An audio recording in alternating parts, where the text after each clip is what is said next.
പമ്പയുടെ മടിത്തട്ടിൽ അപ്പർ കുട്ടനാടിന്റെ കൈവെള്ളയിലേക്ക്, മലയോര ജില്ലയുടെ പാദസ്വരമായ നിരണം എന്ന ഗ്രാമത്തിലേക്ക് നിരണം ചുണ്ടൻവെള്ള സമിതിയുടെ ഒരു സ്വപ്ന പദ്ധതി കൂടി യാഥാർത്ഥ്യമാക്കി ഡ്രാഗൺ ബോട്ട് നാടിന് സമർപ്പിച്ചു. മദ്യത്തിനും മയക്കുമരുന്നുകൾക്കും അടിമകളായി ജീവിതം പാതി വഴിയിലുപേക്ഷിച്ച് മൺമറയുന്ന തലമുറകൾ വർത്തമാനകാലത്തിന്റെ നേർക്കാഴ്ചകളാകുന്ന സാഹചര്യത്തിൽ പുതുതലമുറകളെ കായിക വിനോദങ്ങളിലേക്ക് നയിക്കുന്നതിലൂടെ ആരോഗ്യമുള്ള തലമുറകളെ വാർത്തെടുക്കാം എന്ന ലക്ഷ്യമാണ് കായിക ഗ്രാമ പദ്ധതിയിലൂടെ നിരണം ചുണ്ടൻവെള്ള സമിതി ലക്ഷ്യമിടുന്നത്.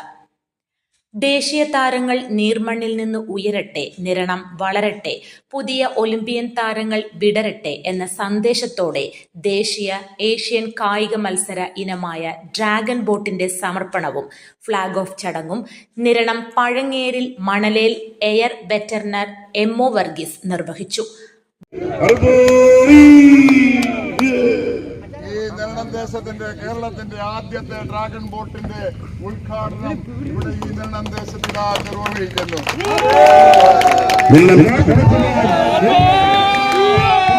വാട്ടർ സപ്പോർട്ട് കായിക അക്കാദമിയുടെ ഉദ്ഘാടനം Chundanvallam owners association president R K. Kurup ഭദ്രദീപം കൊളുത്തി നിർവഹിച്ചു.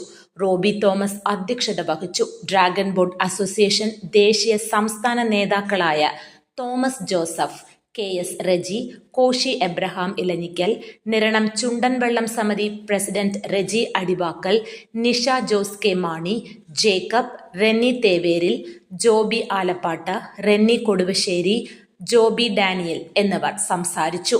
നിരണം പഴങ്ങേരിൽ മണലേൽ എം.ഒ. വർഗീസാണ് കായിക കേരളത്തിനായി നിരണം ബോട്ട് ക്ലബ്ബ് വഴി 2 ഡ്രാഗൺ ബോട്ട് സമർപ്പിച്ചത്.